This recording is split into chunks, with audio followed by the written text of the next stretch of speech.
Ayan po, at isa pong mapagpalang pagbati ang aking ipinaparating sa lahat po ng aking mga subscribers, followers at mga viewers. Sana po mailayo kayo sa lahat ng uri ng kapahamakan, mailayo kayo sa lahat ng sakit, bagkos ang darating sa inyo ay swerteng walang katapusan. Ganon din, mailayo kayo dito sa mga pare na mga adik na mga manyakis pa. Yan sana ang yan ang pakatandaan niyo mga kababayan. Ako na nagsasabi, lumayas na kayo pa sa pagiging membro dyan sa mga pare na mga manyakis at mga ano pa, adik. Yan. Anyway, marami po tayong pag-uusapan ngayon at ito po ay talagang napaka-tensyonado po itong pag-uusapan natin. At una, pero hindi po ito ang main na topic natin ngayon. Itong si John Vic Remulla, kung inyo po natatandaan, ito po ngayon ang tawag ito DILG Secretary. Yan. At ito naman po si Torre ay Chief PNP na ngayon. Akalain mo, mga kababayan, itong si John Vic Remulla ay sinabing pitbull. Pitbull daw at saka bulldog itong si Torre. Naka po, matindi ito, Torre. Sinabihan ka ng Interior Secretary na si John Vic Remulla na isa kang pitbull at bulldog. Oh, see? Yung ba namang napakasiga mong pulis tapos tatawagin ka lang ng isang John Vic Remulla na bulldog? Pitbull! Di ako papayag niya. Alam mo, Torre, ito lang masasabi ko sa iyo. Noong araw, alam mo ba, na sa akin may nagsabi na ikaw, Mr. Birana, napakagwapo mo. Alam mo ang ginawa ko doon sa nagsabi niyan? Minartilyo ka ang ulo. Sinabi lang akong gwapo. O, minartilyo ka ang ulo. Ay, ano pa kaya pag sinabi nila na ako ay bulldog at pitbull na kagaya ng pagsalita sa iyo, pagtawag sa iyo ni John Vic Remulla na isa kang pitbull at saka isang bulldog? Aba, ay wala akong masabi dyan. Pero binigyan na kita ng example. Nung araw sinabi ko na sa iyo, tinawag lang akong gwapo, minartilyo kang ulo, pero ikaw, bahala ka na kung anong gagawin mo dyan.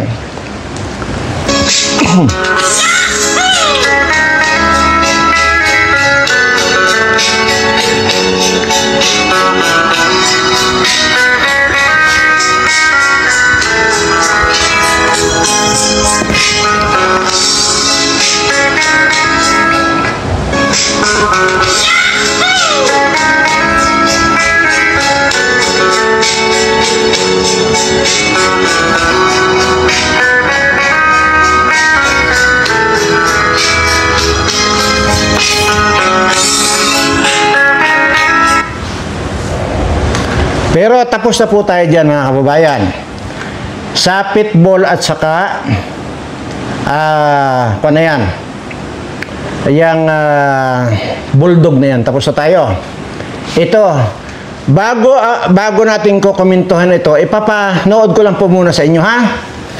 Para wala kayong masabi sa akin na sobra-sobra akong magsalita. Ha? Isang pare ang nagsalita na ito raw mga 18 senador ay mga hudas. Oh, kayo dyan, mga kwan, 18 senador na pumirma doon sa pagpapabalik ng impeachment, article of impeachment na yan. Mga kwan daw kayo, mga hudas daw kayo. Isa pa, mga supot daw kayo. Pakinggan natin, ha? Pamahala. Merong kargada, merong birang. Ang mga taong humusga, 18 senador, ang mga hudas na mukhang alagad ngunit ang kanilang mga kilos ay balasubas. Oh, mga balasubas pa. Tayo makasalanan. Oo. Nakakaya yung isang pare na kung makahusga at makatawag ng hudas, kung makapagsalita, mas hudas pa. Oh. Alam mo yun? Di ba? Ang daming nawala ng kabuhayan. Ulitin natin, ha? Control project. Nandito itong si ano? Ang mga tao humusga, 18 senador, ang mga hudas na mukhang alagad, ngunit ang kanilang mga kilos ay balasubas. Oh. Lahat naman tayo makasalanan. Hindi lang pala sinabing hudas, Pare, na kung kayong mga kwan, kayong mga senador na 18, hindi lang pala kayo hudas, balasubas pa pala kayo. Hindi lang balasubas, mga supot pa raw kayo. Yan po ang dahilan kung bakit minumura ko itong mga putang inang mga pare na ito. Yan po yung sinasabi ko. Na ang sinasabi ko po rito, dapat ang trabaho nitong mga putang inang mga pare na ito, ipagdasal yung kanilang membro na gumaan ang buhay nila. Ipagdasal itong yung mga membro nila na sana walang darating na mga anumang sakuna o anumang sakit sa mga membro nila. Pero anong ginagawa nitong putang inang pare na ito? Pare pa pala hanggang ngayon itong hayop na ito po yung adik na pare.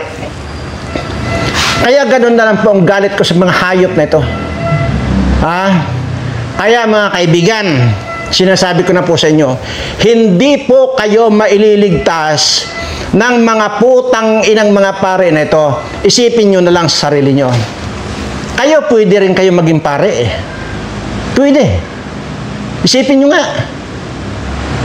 Kung ano pinagsasabi nito, mga hayop na ito.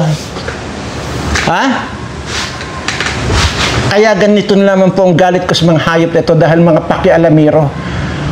Na samantalang nakalagay yan sa 1987 Constitution sa Section 6 yung sinasabing separation between church and states. Yan po yan. Diba? Papaanong hindi sasawsaw itong mga animal na mga pare na ito ay binabayaran itong mga hayop na ito.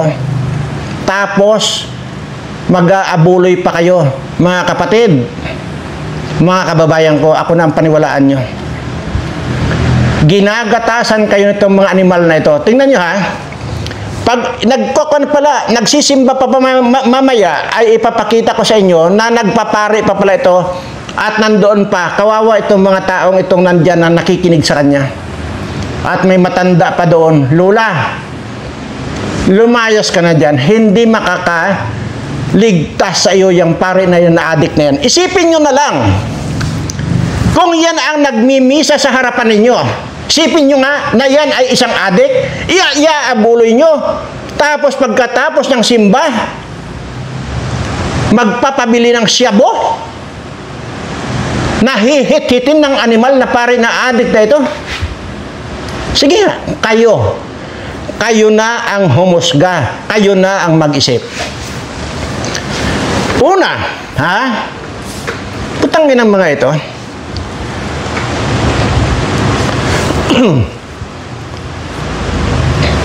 Yan ang mga pinapaniwalaan ninyo. Sa panalangin pa lang may mali na. Hindi pinag-isipan at kitang-kita na yung kabubuhan nitong mga pare na ito. Ano ang basihan ko? Bakit ako magpagsalita nito? Pansinin ninyo yung dasal na Aba Ginoong Maria, napupuno ka ng grasya. Di ba?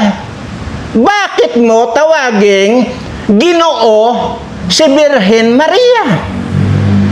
Ginawa mong tomboy si Birhen Maria. Diyan pa lang, Aba Ginoong Maria. Diyan pa lang mag-isip na kayo kung kayo ay may sabi ko nga po na kuka na po ngayon, iba na po ang panahon ngayon. Noong araw, noong kabataan ko, kagalang-galang po ang mga pare. Talagang karispi-respito ang mga pare. Bakit?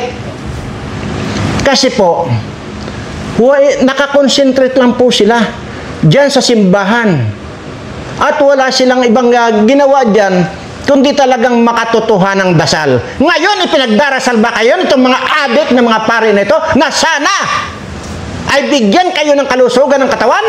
May narinig kayo niyan? Sana walang dumapo sa inyo na sakit. Sinabi ba yan ngayon ng mga pare na mga putang nanto? Wala. Kaya wala ng dahilan. Lumayas na kayo dyan. Ito ang igagarantiya ko sa inyo. Pag lumayas kayo dyan, pumunta kayo sa isang sulok ng bahay nyo o di kayo sa isang puno ng kahoy na kayo lang. Kausapin ninyo ang ating Panginoon. Gawin ninyo ng madalas yan.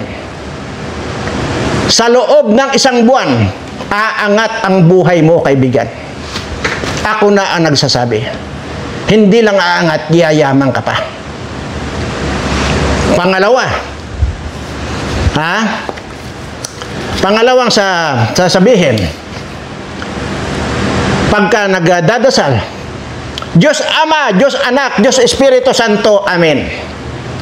Putang ina, kung hindi ba naman mga bobo itong mga animal na itong mga pare na ito, ituturo sa membro nila na napakaraming Diyos.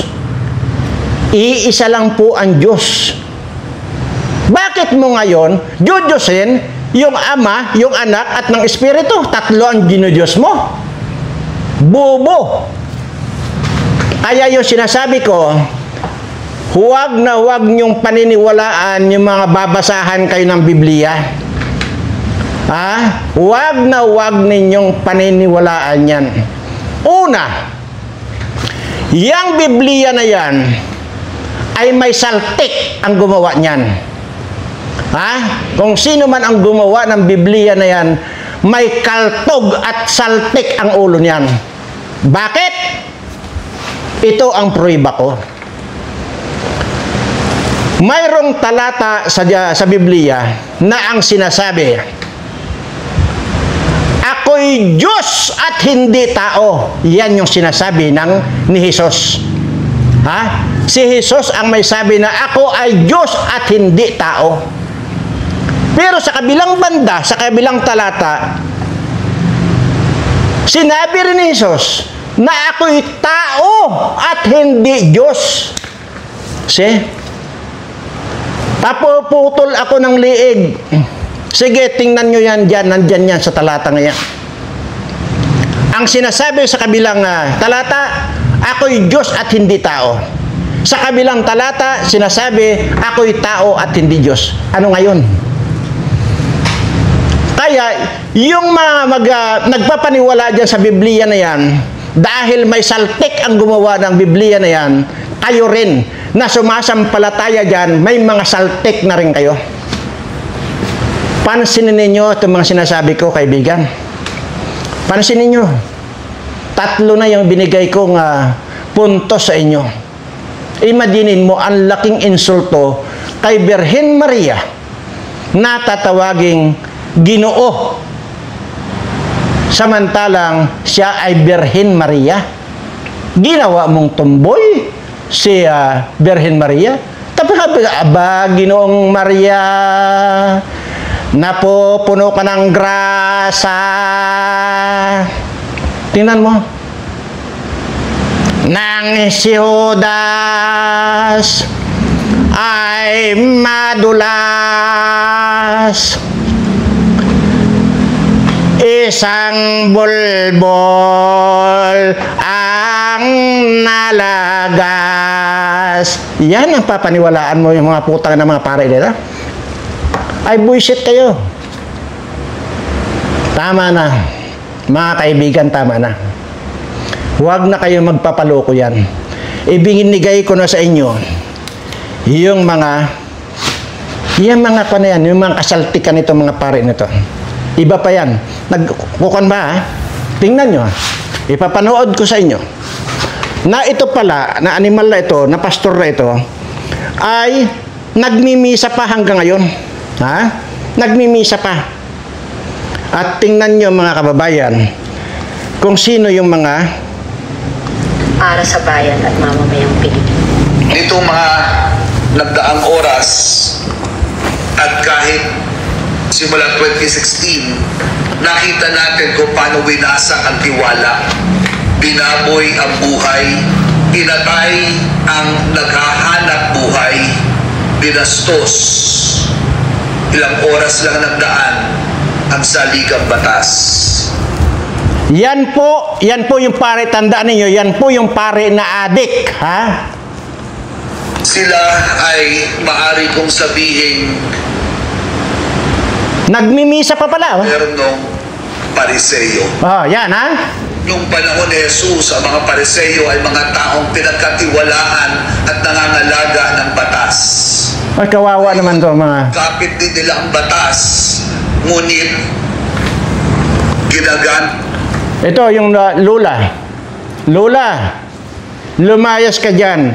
Unang-una, nagmimisa pa pala itong animal na ito. Ha? Isipin nyo nga. Pagkatapos nyo mag-abuloy, ha?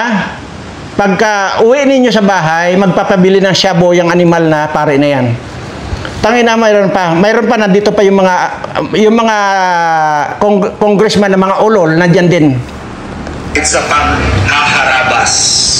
Sila ang mga bagong Herodes na pinagkatiwalaan ni Pilato na hatulan si Jesus, ngunit dala ng kahibangan, kinarma hanggang sa kamatayan. Ang mga taong humusga, 18 senador, ang mga udas na mukhang alagad, ngunit ang kanilang mga kilos ay balasubas. Tingnan mo. Sila ang mga Pilato na may kapangyarihan Nako si Lolo. ng saligang batas. Nakikinig pa. Ngunit ginamit ang poder, naghugas ng kamay upang imbis ang hari ng katotohanan ang bigyan laya, pinili ang kamatayan at si Barabas. Tingnan mo. However, all is not lost as we condemn the actions of the 18 senators. Let us not forget the light, Pakialamiro talaga. the brave. Mga kababayan, yan ba ang tamang pagmisa? Ha? Yan ba ang imimisa ng isang adik na pare? Pati yung mga 18 senador na yan? Yan ang itatapik niya sa kanyang misa? Anong mapapala ninyo dyan? Ha? Anong makukuha ninyong espiritu dyan? Makukuha nyo ba? Yayakapin ba kayo ng ating Panginoon kung ganito ang magmimisang pare na adik na ito? Pati yang ang itatapik na yung mga senador? Pakialamiro itong putang inang to, ha? Sige. Anong 5 nanindigan? Si Dilima na puta! Tinukhang na naririto ngayon, nilabas ang ulo, kahit ilan sa kanila ay pinaghahanap na ng mga pulis. Naririto sila at meron pa rin tayong 5 na mga tumindig kahapon. At hindi lang sila mananatiling 5. Meron po tayong kasamahan dito sa harapan na makakasama nila mamaya. Ating panalangin hanggang sa tuwina.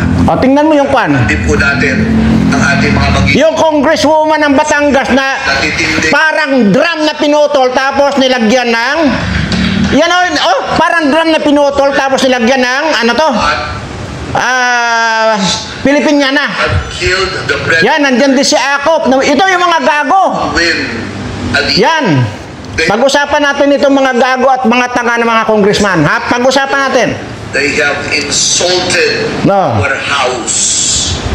But then again, we turn to faith for strength. We turn to faith for... Putang ina, mga kababayan. Yan ba?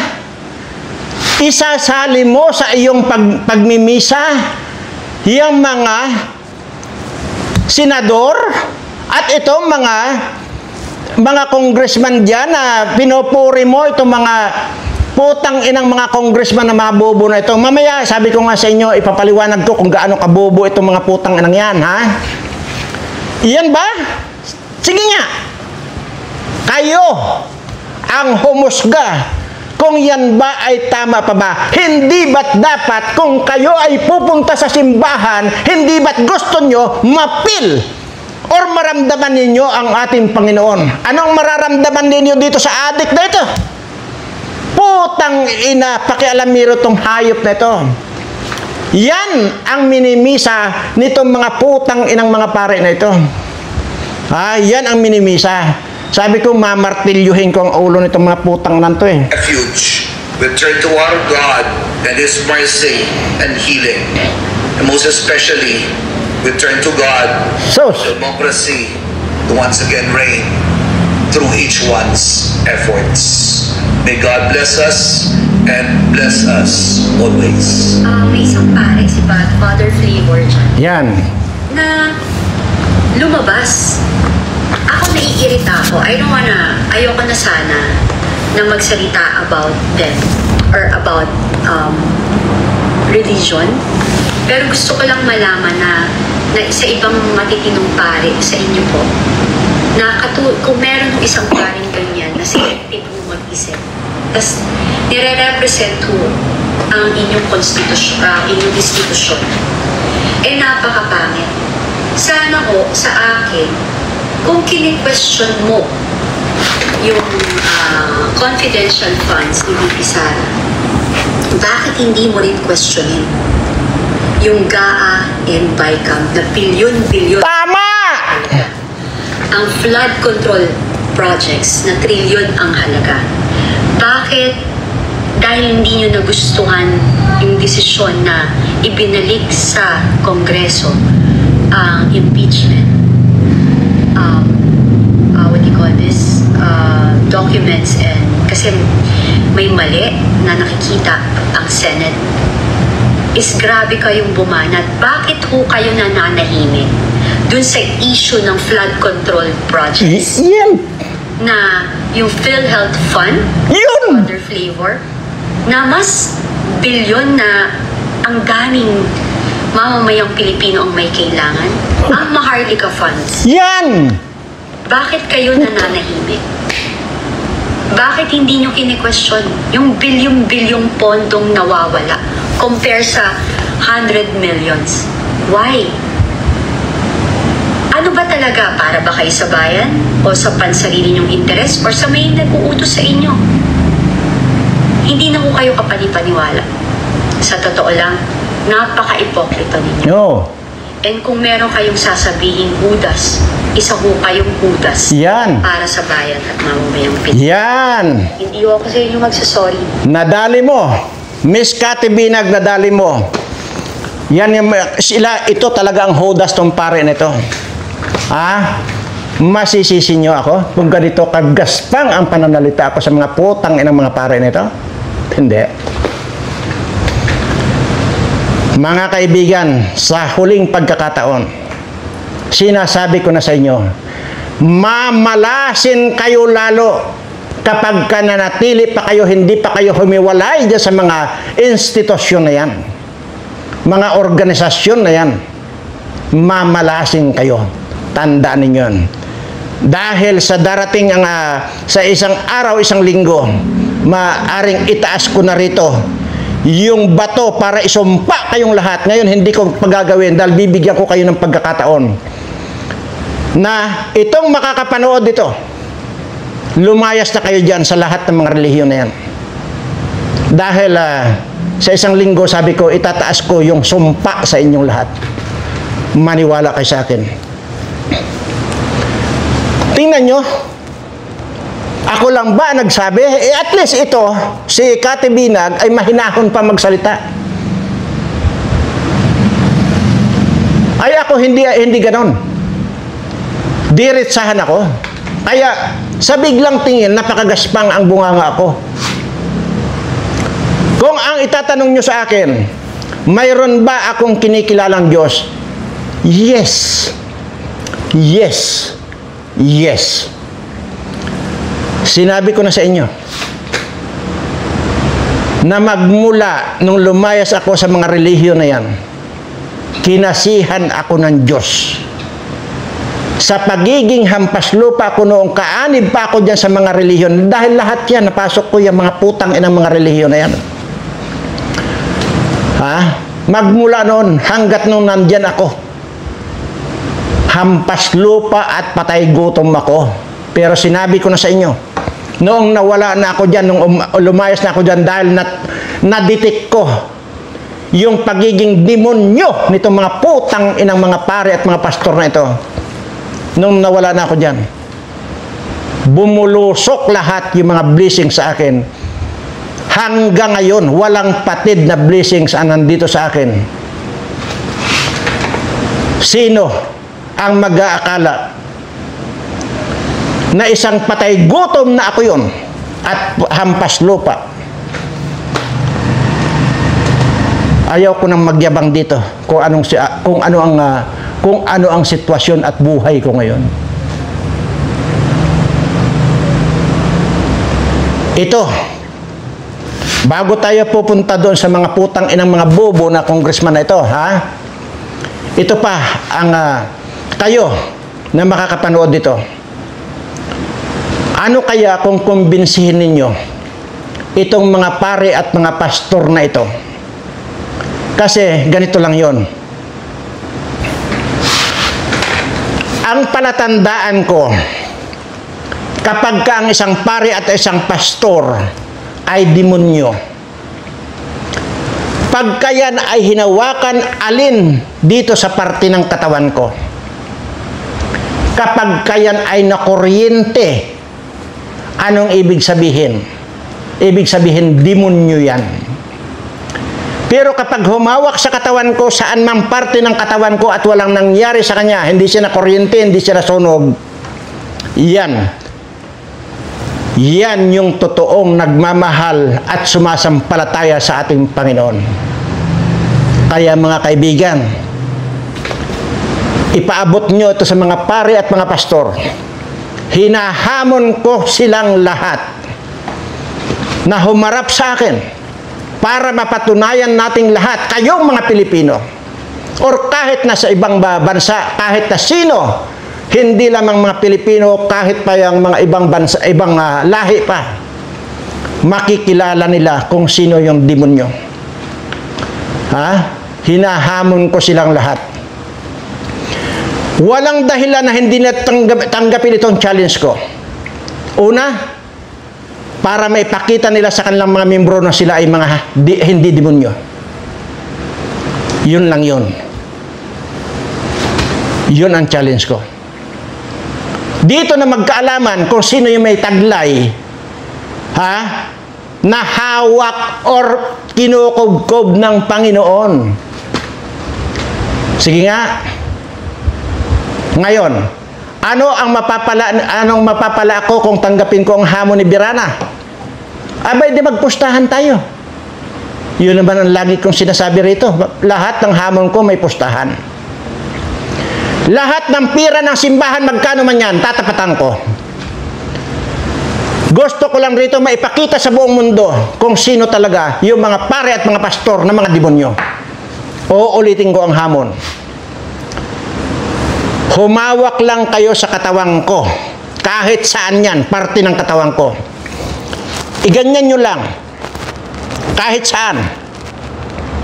Kapag ka hindi kayo nakuryente o hindi kayo nasunog, ibig sabihin, talagang maka-Diyos kayo at Diyos lang talaga ang pinapanampalatayanan nyo. Ayo, yung totoong alagad ng Diyos. Pero, kapag ka idinikit nyo ang kahit na anong saan parte ng katawan ko at nasunog kayo or nakuryente kayo, pero sunog kayo kasi sisiguraduhin kayo sunog kayo dahil hindi lang ordinaryong kanyan. Hindi lang ordinaryong wattage ang nandito. Ibig sabihin, pagka kayo ay nakuryente at nasunog kayo, mga demonyo nga kayo. Sige daw. Ngayon, ito ang panahon para ipakita ninyo sa buong mundo na kayo talaga ang tunay na sugo ng Diyos. Sige nga. Uulitin ko lang, baka sabihin nyo, walang katuturan ito.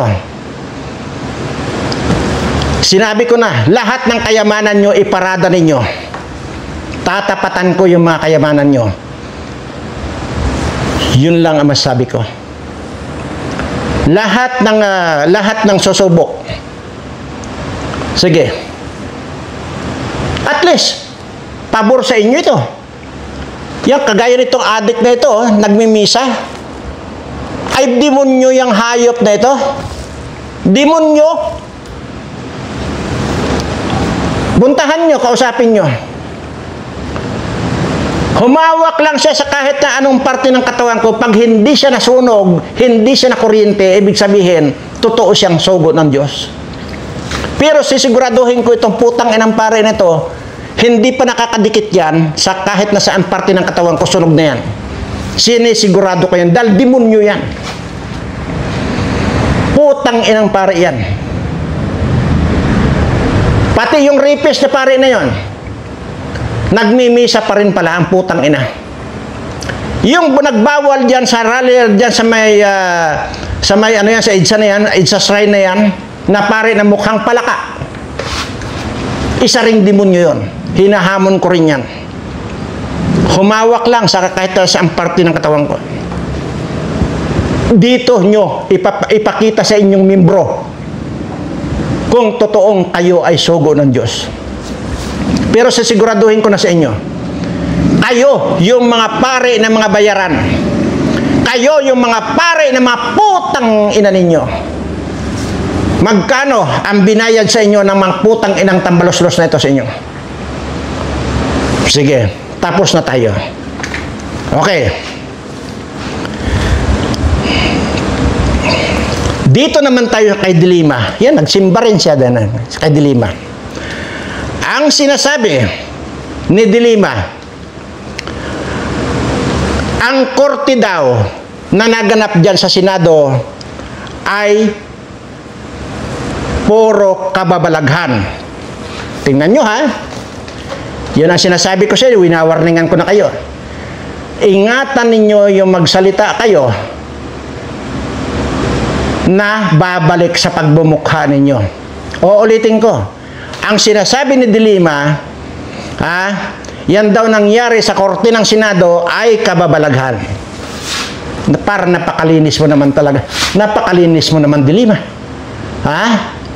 Kung kababalaghan ang pinag-uusapan, sino ang nangunang nagkaroon ng kababalaghan? Hindi ba't ikaw mismo? Yung bodyguard driver mo, may asawa, may pamilya. Hindi ba't inaswang mo? Hindi ba't ikaw na mismo ang dumukot sa utin yan? Hindi ba't kababalaghan yan? Yung isa pa, yung Junil na yun, pinakain mo na saba. Nakinain mo yung kanyang saba. Hindi ba't kababalaghan yan?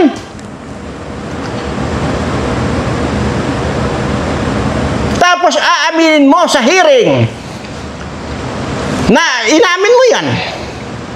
Ikaw ay isang babae lang nang nangangati rin ang iyong binday na nagalaway.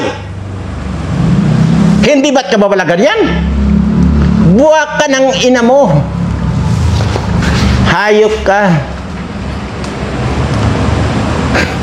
Yan ang sinasabi ko sa inyo, magsalita kayo, yung alam nyo sa sarili ninyo na malinis kayo, yung walang ibabato, walang ibabalik sa inyo. Ikaw, Dilima, ang unang gumawa ng kababalaghan. Hindi lang yan. Marami pa pang ginawang kababalaghan doon sa Bilibid, sa Muntinlupa. Doon, hindi ko na alam kung sino pa yung mga tumira sa iyo doon. Pero ang sinasabi, di ba, na nagkulong kayo doon ni GB Sebastian doon sa kanyang kubol. Kaya, anong tawag doon? Hindi ba't kababalaghan? Yan ang sinasabi ko sa inyo. Pag nagsalita kayo, siguraduhin yung malinis kayo. Ito ang huling sasabihin ko sa iyo. Buwak ka ng ina mo. Tapos na tayo dyan. Okay.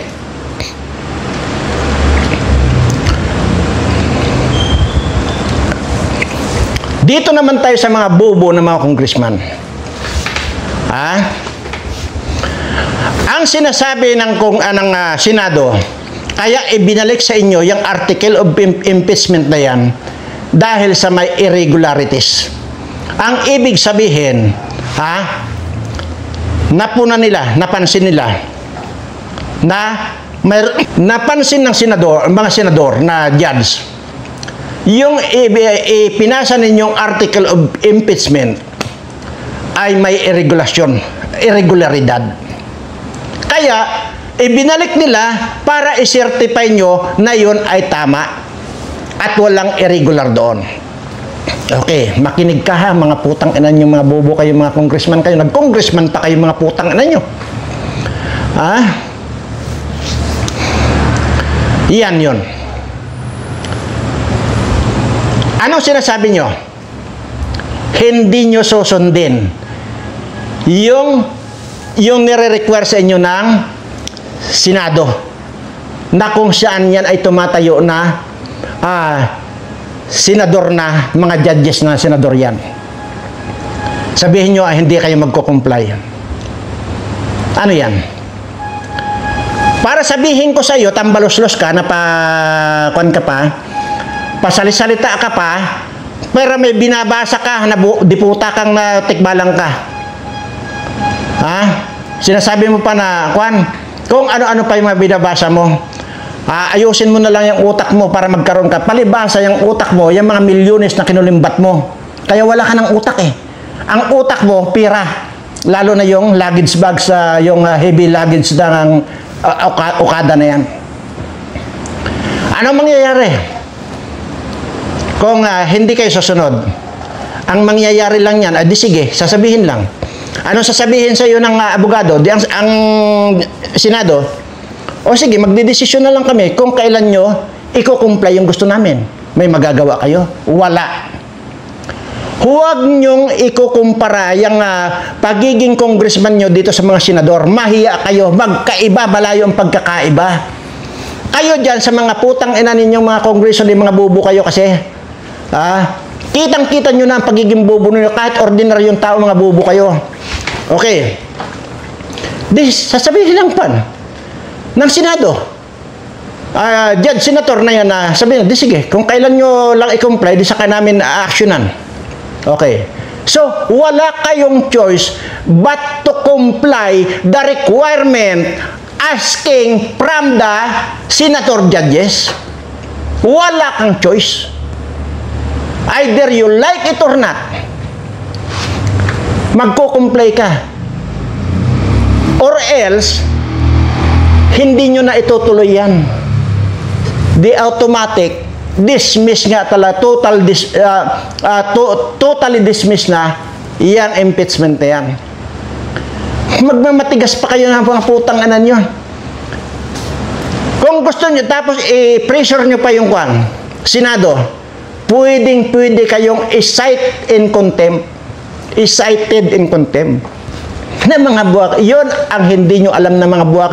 Palibang sa mga siga nga kayo dyan sa Kongreso eh. Diba? Lalo na yung Paduano na yan at mga Fernandez na yan. Ngayon, mga putang ina ninyo, total wala na kayo sa Kongreso, hinahamon ko na kayo. Ngayon, kahit anong klaseng laban, dyan tayo sa Lunita. Ikaw Paduano, sige.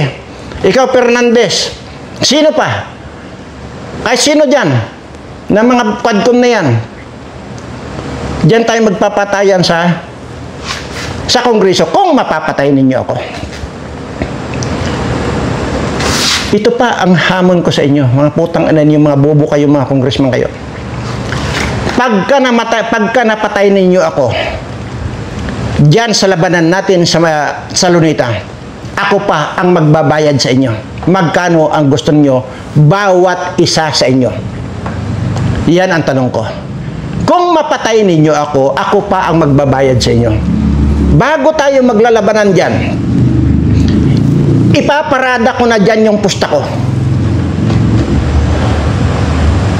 Pero pag buhay ako, siyempre natural, ako ang kakabig nung ipinusta ninyo. Ganon kasimple. Ang ina nyo subukan nyo nga ako. Ngayon wala na kayo sa posisyon ng mga hayop kayo. Hinahamon ko na kayo. Pero ang sisiguraduhin ko sa inyo, ito pa ang sinasabi ko sa inyo. Kapag hindi ko kayo napataob at nilagutan ng hininga sa 10 segundo lang, hindi minuto, 10 segundo lang. Pag hindi ko nilagot yung mga buhay ninyo, ibig sabihin, talo ako. Dahil 10 minuto lang ang ibinibigay ko. Nandoon na yung advantage ninyo. Nandoon na yung, anong tawag doon? Yung advantage nga. Sige nga. Ang bububo talaga nito mga putang ng mga ito, congressman na yun. Imagine mo, ayaw daw nila mag-comply. Ulol! So, sasakit ang tagiliran itong mga senador na ito kung ayaw nyo mag-comply. Di wala. Walang action ng impeachment dyan. Talagang bubo. Itong tambalos-los na ito kasi palibasa, puro tanso na yung laman ng utak nito, kaya wala ng panto, wala ng utak ng hayop nito. Kung may utak man ito, na lang, baka yung igit na lang niya yung utak niya. Bullshit ito. Okay.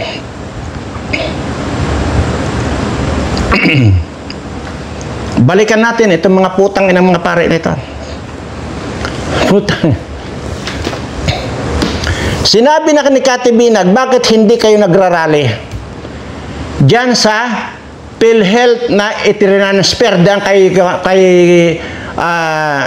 itinransfer na kinulimbat ngayon ni Tambaloslos. Bakit di kayo nagrarally? Bakit nakatuon kayo rito sa putang inang 125 confidential na BP Sara?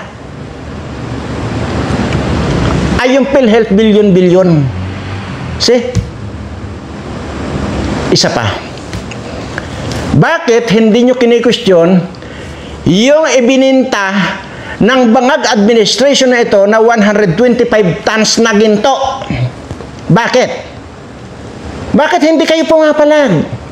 Yan po yung sinasabi ko dito sa mga putang ng mga pare, kaya ganun ang galit ko. Ibig sabihin kung punahin ninyo, yung kung kurap man yung isang politiko, lahat punahin ninyo. Lahat yan ibulgar ninyo. Bakit si Sara Duterte lang ang pinag-iinitan nyo? Di mga putang ina nga talaga kayo.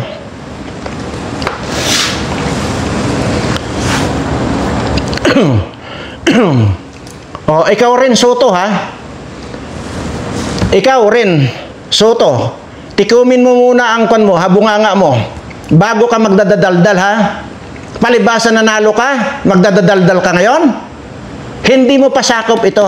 Huwag ka na magdadadaldal. Baka mabulgar at putang ina ka.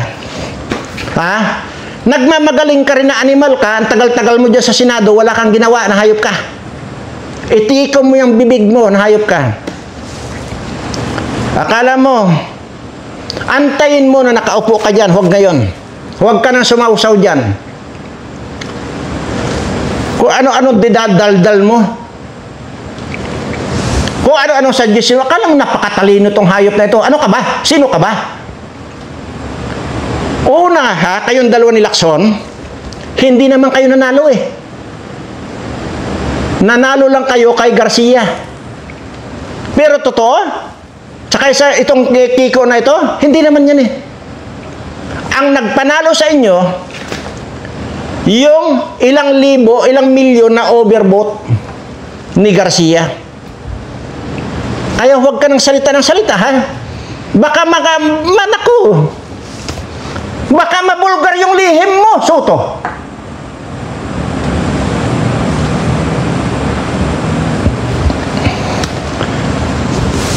Sabi ko sa inyo, pag ako lang nagkaroon ng pagkakataon, hindi ako papasok sa politika. Pero sinasabi ko lang, pag magkaroon lang ng pagkakataon na mapunta ako dyan, walang kaso-kaso sa akin, tutudasin ko kayong lahat. Tandaan ninyo yan. Walang kaso-kaso. Nakakapanggigil kayo mga putang yung mga bubo kayo.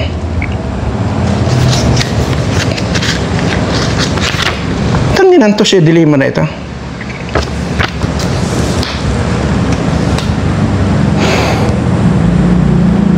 Yan ang sinasabi ko.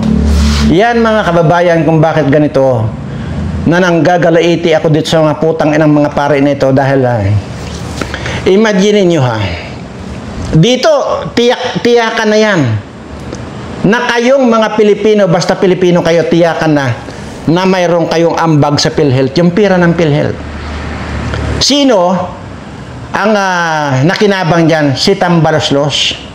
Imagine nyo, transfer sa ibang kung saan yan, transfer tapos ninakaw ni Tambaloslos. Tingnan nyo yan.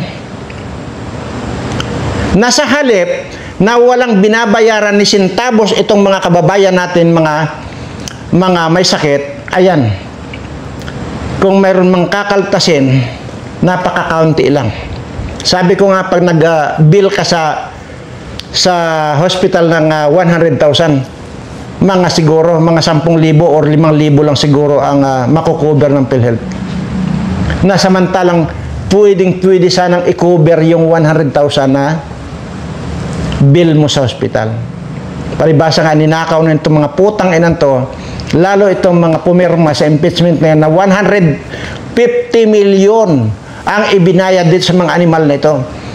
Sa akin ba galing yan? Hindi, kay Toby Chanko. Tingnan nyo. Nako, Lord. Sana pagka naging presidente si Sara Duterte ay bagamat may nung mga nakaraang mga pag-uusap namin, sana huwag niya akong maisip. Dahil pag naisip niya ako at ilagay niya ako, lalo na dyan sa pagdating dyan sa mga either DILG na yan, na hawak ko ang kapulisan, putang ina, patawarin ako ng Diyos. Pero tutudasin ko itong mga putang inang mga demonyong ito. Pasensya na po kayo mga kababayan. At sinabi ko lang po na hanggat nandiyan kayo sa mga relihiyon na yan, lalong sumpa ang aabutin nyo. Yun lamang po masasabi ko. Maraming salamat po at mahal na mahal ko po kayong lahat.